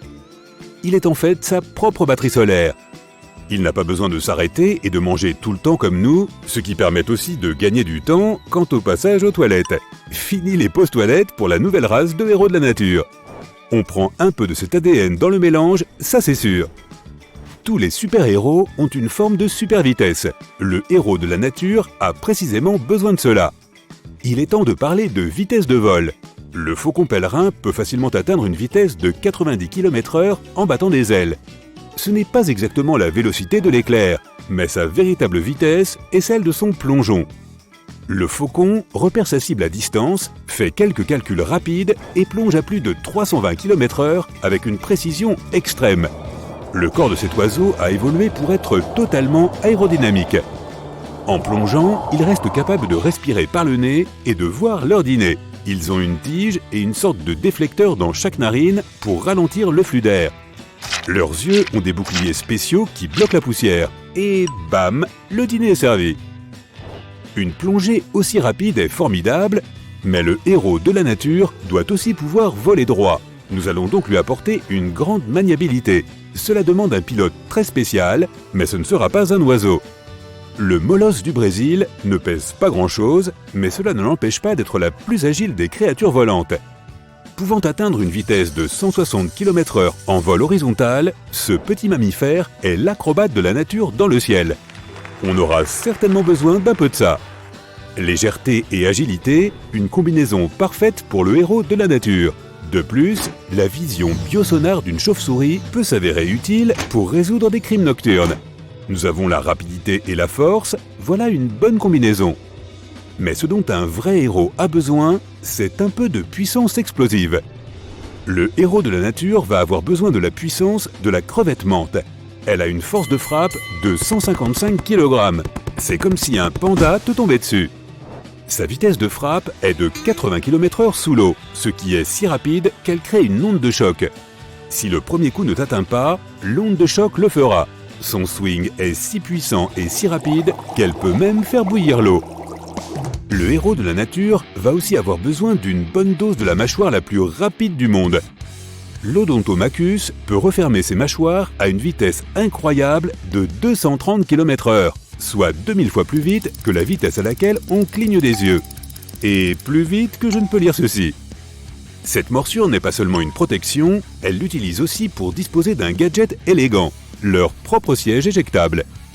Lorsqu'elle mord le sol à la vitesse de l'éclair, elle peut s'élancer à 46 cm dans les airs. Ça ne semble pas très haut, mais quand elles le font tout en groupe, on dirait du popcorn de fourmis partout. À l'échelle humaine, le héros de la nature ferait un sérieux bond vertical. La nature a préparé notre héros à survivre, à voler, à accélérer, à se camoufler, à ne jamais avoir besoin d'utiliser les toilettes publiques, à sauter avec sa bouche, à boire l'eau d'une flaque. De quels autres pouvoirs le héros de la nature aurait-il besoin? Qu'en est-il de la durabilité? Pour donner à notre héros la meilleure chance de survie, nous devons lui injecter une grosse cuillère d'ADN de tardigrade, surnommé parfois ourson d'eau. Cette minuscule créature ne vit que 2 ans, lorsqu'elle n'est pas exposée à des conditions extrêmes. Ce qui n'est pas exactement un record mondial. Alors qu'est-ce qui la rend si spéciale? Cette petite créature est présente sur toute la planète dans des endroits vraiment extrêmes. L'Antarctique, le désert du Sahara, même sur le mont Everest. Elle peut même survivre dans l'espace sans combinaison spatiale. Les astronautes les ont mises à l'extérieur de leur station spatiale pendant 10 jours, sans eau, sans oxygène, sans nourriture. Comment ont-elles survécu? Elles peuvent se mettre en hibernation à volonté. Donc quand les choses se compliquent, elles ralentissent leur fonction corporelle, jusqu'à ce que quelqu'un soit assez gentil pour les laisser revenir dans la station spatiale. Avec un peu d'ADN de tardigrade, le héros de la nature pourrait survivre à n'importe quoi. Voici le parfait sérum d'ADN de super-héros. Espérons que cette recette ne tombera pas entre de mauvaises mains. Encore raté! Tu viens de perdre 1 heure à courir partout avec un journal enroulé en essayant d'attraper cette mouche qui n'arrête pas de bourdonner autour de ta tête. 3 questions. Pourquoi n'a-t-elle pas peur de toi? Pourquoi ne part-elle pas ailleurs? Et comment se fait-il qu'elle soit si incroyablement rapide? Les mouches ont en fait une vitesse assez normale pour leur taille. C'est toi qui es juste un peu trop lent. Le cerveau d'une petite mouche réagit plusieurs fois plus vite que le tien à ce qu'elle voit. 1 seconde pour toi équivaut à 5 ou 6 secondes pour une mouche. Quand une mouche te regarde, elle te voit comme si tu étais au fond d'une piscine, en train de te déplacer très lentement. Lâche un ballon de baudruche par la fenêtre de ta chambre et regarde-le tomber par terre. C'est à peu près la lenteur avec laquelle une mouche voit se mouvoir les choses. Elle a donc des réflexes dignes d'un ninja, mais elle a aussi des yeux spéciaux. Ils sont divisés en milliers de récepteurs qui captent la lumière en même temps. Tu utilises de petits muscles pour tourner tes yeux et ta tête afin de regarder dans différentes directions. Les mouches n'ont pas ces muscles, elles n'en ont pas besoin. Elles peuvent voir dans toutes les directions en même temps, ou presque. Peu importe de quel côté tu attaques, cette mouche va presque certainement te voir venir. Tu as probablement déjà vu des avions supersoniques dans les films, volant et se retournant à une vitesse incroyable. Une mouche est à peu près comme ça, mais avec des ailes bien plus élaborées. Elle peut changer de direction en plein vol, s'arrêter et esquiver tout obstacle. Elle peut même calculer une trajectoire de vol avant de décoller. Bon, cette fois, tu vas vraiment écraser cette mouche. Tandis que tu lèves ton papier enroulé, le cerveau de l'insecte calcule où il va atterrir. La mouche met immédiatement son corps dans la position parfaite, prête à effectuer une manœuvre d'évitement. Si ta main se déplace devant l'insecte, ses pattes s'inclinent immédiatement vers l'arrière pour l'aider à s'envoler dans l'autre direction. Waouh! Cette mouche ferait un excellent boxeur ou un très bon gardien de but. Mais pourquoi cette mouche se donne-t-elle la peine de rester dans le coin alors que tu essaies sans cesse de l'écraser? Eh bien, parce que ton corps est un festin 5 étoiles et que ta peau est la table du buffet, avec des rangées et des rangées de délicieuses friandises. Quand tu te déplaces dans la journée, ta peau libère de la sueur, des protéines, des glucides, du sel, du sucre et d'autres produits chimiques dont les mouches raffolent. Imagine que tu marches dans le désert et que tu as faim et soif. Tu arrives sur une grande dune de sable et tu l'aperçois. De la nourriture à volonté. Des tables de fruits, des sucreries, des sandwichs et la plus grande fontaine de soda au monde. Le videur a l'air d'être gros, dur et rond. C'est une tortue géante. Maintenant, tu sais pourquoi la mouche reste dans les parages. Tu es la tortue. Tu as pourtant une petite chance d'écraser cette mouche, mais elle va quand même s'échapper 8 fois sur 10. Disons qu'une mouche est posée sur la table de ta cuisine. Voici ce que tu dois faire. Tu dois viser quelques centimètres devant l'endroit où tu penses qu'elle va s'envoler. Le cerveau de la mouche pensera que tu vises droit sur elle, donc tu peux la déjouer et la prendre par surprise. Le problème, il est très difficile de prédire le chemin que prendra la mouche pour s'échapper. Si tu es trop lent, pourquoi ne pas appeler du renfort? Voici la cicindèle, vitesse 2,5 mètres par seconde. Elle ne peut pas voler, mais ça n'a pas d'importance. Ce coléoptère court si vite qu'il perd la capacité de voir lorsqu'il se déplace. Il identifie une cible et ensuite se met à courir sur elle. Ce n'est pas un ninja comme la mouche et il ne peut pas changer de direction à mi-chemin. Il doit s'arrêter avant chaque course. Tu marches à environ 1,5 mètres par seconde, donc la cicindèle va 2 fois plus vite que toi. Mais pour sa taille, elle est incroyablement rapide. Elle parcourt 125 longueurs de son corps en 1 seconde. Disons que tu fasses 1,80 m. Tu devrais courir 230 mètres en 1 seconde pour être aussi rapide. Si elle se trouve sur la même surface que la mouche, cette dernière n'a aucune chance de lui échapper. Ou peut-être qu'il est temps de faire appel aux forces aériennes. La libellule est l'insecte volant le plus rapide du monde. Cette petite créature peut atteindre 55 km/h. C'est plus rapide qu'un vélo qui descend une colline à toute vitesse. Les ailes de la libellule lui permettent aussi de voler en arrière, à droite, à gauche, en haut et en bas, comme un hélicoptère. Peu importe la vitesse à laquelle la libellule se déplace, elle laisse peu de chance à la mouche. Les mouches, les libellules et les cicindèles sont rapides parce qu'elles évitent de passer trop de temps à l'extérieur. Il y a beaucoup de créatures affamées dans les environs. Mais il existe un insecte qui court vite parce que s'il s'arrêtait, aïe! Pour rencontrer une fourmi argentée si rapide, il faut aller dans le désert du Sahara. Le sable y est si chaud que tu pourrais y faire frire un œuf, bien sablonneux. C'est pourquoi la fourmi argentée se déplace à une vitesse de 0,5 mètres par seconde. Elle ne veut pas se brûler les pattes. Elle a aussi des poils en forme de triangle qui réfléchissent la chaleur, ce qui l'aide à échapper au soleil brûlant. Si cette fourmi était de taille humaine, elle pourrait courir à 600 km/h, plus vite que la voiture la plus rapide du monde. Une autre fourmi détient un record de vitesse. La fourmi Dracula ne peut pas courir aussi vite que la fourmi argentée, mais elle a la bouche la plus rapide du monde. Elle peut ouvrir et fermer ses mâchoires 5000 fois en un clin d'œil. Voici un autre insecte rapide, cette fois-ci un peu plus près de la maison, ou même à l'intérieur. La blatte américaine peut se cacher dans les murs, derrière le poêle, à peu près partout. Il est presque impossible de l'attraper, elle peut courir à 1,5 mètres par seconde. C'est grâce à ses 6 pattes, chacune ayant 3 genoux. Ses pattes sont couvertes de petits poils qui détectent tout changement dans l'air. C'est pour cela qu'elle réagit si vite quand tu entres dans la cuisine et que tu allumes la lumière. Et le détenteur du record mondial de la créature la plus rapide sur Terre est de la taille d'une graine de sésame. C'est une sorte d'acarien et il peut se déplacer à 322 longueurs de son corps par seconde. Si tu grossissais cet acarien pour lui donner une taille humaine, il pourrait aller presque 2 fois plus vite que la vitesse du son. Il peut même changer de direction en se déplaçant. Cela en fait la créature la plus rapide et la plus insaisissable de la planète. Mais trouvons maintenant des animaux qui nous permettent de soutenir la comparaison. L'escargot de jardin appartient à la famille des mollusques et aime prendre son temps. Si tu te déplaçais à la vitesse d'un escargot, tu ferais 2 pas toutes les 2 heures. Mais les escargots ne s'en soucient pas. Ils existent depuis des centaines de millions d'années. Ils utilisent leurs coquilles pour se protéger, mais ils ont aussi d'autres astuces. Certains escargots dégagent une odeur désagréable pour que personne ne les dérange. S'il fait trop chaud et trop sec, les escargots se cachent dans leurs coquilles et s'enferment dans la bave fraîche qu'ils fabriquent. Cette bave les aide aussi à grimper aux arbres. Les paresseux sont les mammifères les plus lents de la planète. Grâce à leur métabolisme lent, la nourriture peut prendre jusqu'à 16 jours pour être digérée. Il ne serait pas si difficile d'attraper l'un d'entre eux, mais paradoxalement, leur lenteur les aide. En effet, comme un paresseux ne fait pas de mouvements brusques, les prédateurs ne les remarquent tout simplement pas là-haut parmi les feuilles. Le lamantin est l'une des créatures marines les plus lentes. Mais ils ne s'inquiètent pas trop que quelqu'un les embête, sauf peut-être les humains sur des bateaux à moteur. Ils sont énormes et leur peau est très épaisse. Un peu comme un tank marin, mais en bien plus mignon. Un autre nageur relativement lent est le requin du Groenland. Il nage à moins de 1 km/h.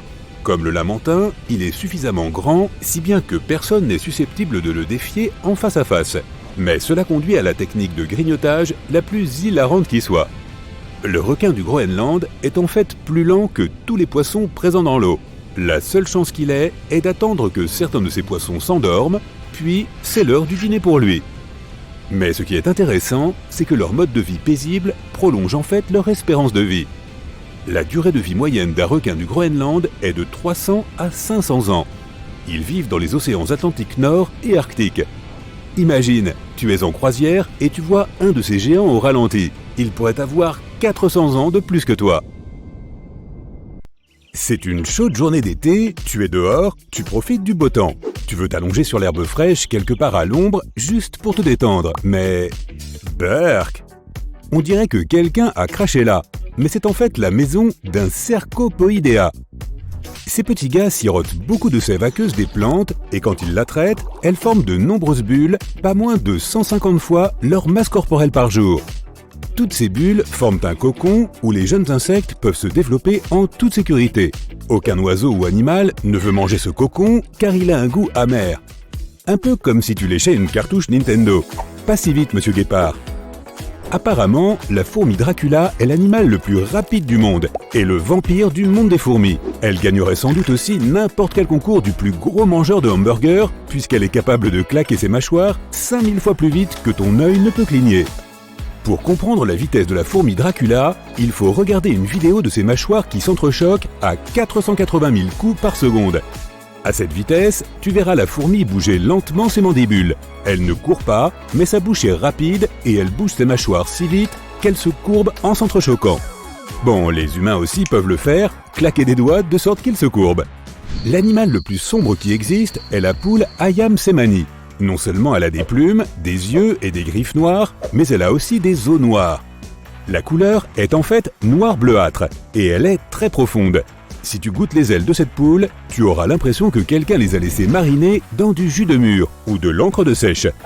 Il semblerait que Marco Polo ait été le premier à avoir découvert ces étranges poules. En 1298, l'explorateur a écrit au sujet d'une race de poules aussi noire que les chats et qui pondrait les meilleurs œufs qui soient. Ce poisson d'eau douce est là depuis le début du XXe siècle et se souvient probablement du bon vieux temps des films en noir et blanc, voire même des films muets. Un buffalo à grande bouche a même atteint l'âge de 112 ans. Il faut dire que les plus vieilles créatures du monde vivent toutes dans la mer. Certaines éponges de haute mer ont 11 000 ans et elles sont toujours en bonne santé. Ce poisson a des branchies incroyables qui lui permettent de retenir son souffle pendant plus de 4 minutes. Voici le poisson cercueil, un animal étrange mais robuste. Il est aussi connu sous le nom de crapaud de mer. En fait, il ressemble beaucoup plus à un crapaud qu'à un poisson classique avec des nageoires et des écailles. Il peut aussi se gonfler grâce à l'eau de mer qu'il avale, si bien qu'il se dilate comme un ballon.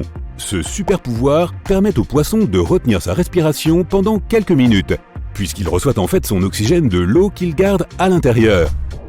Mais cela n'est pas grand-chose en comparaison de l'homme. Le champion du monde peut survivre en retenant sa respiration pendant plus de 20 minutes. Certains animaux fabriquent leurs propres vêtements. Le crabe-éponge fabrique une sorte de chapeau à partir d'éponges pour se protéger des méchantes créatures sous-marines. Pour savoir comment les crabes choisissent leur tenue, les chercheurs leur ont donné des éponges en mousse de différentes tailles. Plus le crabe est grand, plus il choisit une grosse éponge. Ils utilisent différentes techniques pour obtenir cette forme parfaite. En commençant par découper un petit trou pour la tête, puis ils voient si la taille leur convient. Si c'est bon, ils continuent à couper et à creuser dans cette éponge jusqu'à ce qu'elle devienne un chapeau parfait. Récemment, des chercheurs ont repéré un papillon de nuit qui buvait les larmes des oiseaux pendant leur sommeil. Jusqu'à présent, il n'y a eu que 3 cas enregistrés d'animaux se nourrissant des larmes d'autres animaux. Il s'agissait de papillons d'Amazonie, d'abeilles solitaires et de papillons de nuit. Leur régime alimentaire habituel comprend surtout du nectar, mais il leur manque des sels essentiels qu'il n'est pas facile de trouver ailleurs. Ils ne boivent pas seulement des larmes d'oiseaux, mais aussi des larmes de tortues, de crocodiles et de nombreux mammifères de la jungle amazonienne. Vraiment? Des larmes de crocodile? Certains habitants de la mer peuvent émettre de la lumière rouge. Par exemple, le poisson Malacosteus l'utilise pour attraper son dîner. Les crevettes ne voient pas la lumière rouge, donc ce poisson peut repérer n'importe quelle crevette rouge en émettant des impulsions de lumière rouge et l'attraper sans pour autant faire fuir sa proie. Les mammifères aussi peuvent briller. Un écureuil volant brille sous la lumière UV en émettant une lumière rose. Cela se produit parce qu'il est capable d'absorber la lumière et de la renvoyer dans une autre longueur d'onde. Les ornithorynques n'ont peut-être pas les plus grandes abat-joues, mais celles-ci sont certainement les plus bizarres. Ils conservent du gravier à l'intérieur de ces abat-joues pour les aider à écraser la nourriture qu'ils mangent. Vers, crustacés, escargots. Ces animaux n'ont pas de dents, donc le gravier est très utile quand il s'agit de mâcher la nourriture. Il fonctionne un peu comme un mixeur. Si les humains avaient les mêmes joues incroyables que les tamias, nous serions capables de transporter nos courses directement dans notre bouche. Les tamias peuvent transporter quelque chose d'aussi grand qu'eux dans leur bagage buccal surdimensionné. Les hamsters ont le même super pouvoir et peuvent même porter leurs petits dans leur bouche, au cas où ils auraient besoin de s'enfuir. Une petite carotte, qui semble minuscule pour un humain, mais significativement plus grosse pour un hamster, peut disparaître sans laisser de traces entre ses énormes joues. La limace de mer des Mariannes, qui vit comme son nom l'indique dans la fosse des Mariannes, est relativement petite, l'équivalent de 2 barres chocolatées. Malgré sa taille, elle peut facilement résister à une pression équivalente à 1600 éléphants empilés sur elle. Elle a une structure corporelle unique, par exemple, elle a des trous dans le crâne. Si son crâne était uniforme et n'avait pas de trous, il ne résisterait jamais à la pression des profondeurs de la fosse des Mariannes. De plus, son squelette cartilagineux est souple et flexible. Elle n'a pas non plus d'yeux, mais elle n'en a pas vraiment besoin, car elle vit dans l'obscurité la plus totale qui règne dans la fosse la plus profonde au monde. Voici maintenant la grenouille Pinocchio. Pas difficile à deviner, son nez peut grandir en un clin d'œil dans diverses situations. Dès qu'elle sent un danger arriver, il s'agrandit. Quand ces grenouilles sont calmes et se sentent en sécurité, tout revient à la normale. Le nez peut aussi s'allonger lorsqu'elles veulent attirer des partenaires et probablement lorsqu'elles racontent un mensonge. Tu aimes quand il pleut? Tu te prépares probablement une tasse de chocolat chaud, tu te couvres d'une couverture et tu t'assieds sur le rebord de la fenêtre en regardant ces gouttes qui tombent sur le carreau. Si tu aimes ça, tu n'es certainement pas un rhinopithèque de Stryker, récemment découvert en Birmanie. Ses narines sont tellement retroussées et exposées au monde extérieur qu'il éternue à chaque fois qu'il pleut. Mais si tu étais dans la chorale de ton école, vous avez un point commun. Les rhinopithèques adorent chanter en chœur. Les dauphins roses de l'Amazone ne sont pas nés de cette couleur. Leurs petits sont toujours gris, mais plus ils grandissent, plus ils deviennent roses. Un peu comme les humains se rident en vieillissant. Tu n'aimerais pas arrosir avec l'âge plutôt qu'avoir des rides? Tu aimerais certainement être un termite pour leur capacité à se passer de sommeil. Ils ne dorment jamais et la seule chose qu'ils fassent est de grignoter les bouts de bois qu'ils voient autour d'eux. Si tu as peur de prendre du poids à cause d'un régime riche en cellulose, tu pourrais probablement te transformer en escargot. Ils font une sieste énergétique pendant quelques heures et peuvent ensuite avancer sans dormir jusqu'à 30 heures d'affilée. Aucun poisson ne peut survivre longtemps sans eau, à l'exception du dipneust africain. Quand il sent que quelque chose ne va pas, il se met à sécréter un cocon de mucus et s'enfouit sous terre, à peu près 23 cm sous la surface. Il a un tube intégré pour respirer. Les vettas des montagnes rocheuses, originaires de Nouvelle-Zélande, ne craignent pas les changements de température drastiques. Leur sang contient une protéine spéciale qui l'empêche de se cristalliser en cas de températures extrêmes. Ils tolèrent mieux le froid que les ours polaires et même que les manchots, qui vivent dans l'endroit le plus froid du monde, l'Antarctique. Les lémuriens Makikata ont l'une des façons les plus incroyables de résoudre les conflits. Ils font des combats d'odeurs. Si tu prends en compte le nombre moyen de lémuriens dans un groupe, environ 20 ou 30, tu verras qu'il y a beaucoup de concurrence. Leurs glandes odorantes se trouvent sur leurs poignets et leurs épaules. Celles qui se trouvent sur les poignets sont inoffensives, l'odeur qu'elles produisent est assez volatile. Celles sur les épaules sont autrement plus méchantes et produisent une pâte brune à l'odeur nauséabonde qui durerait plus longtemps que n'importe quel parfum.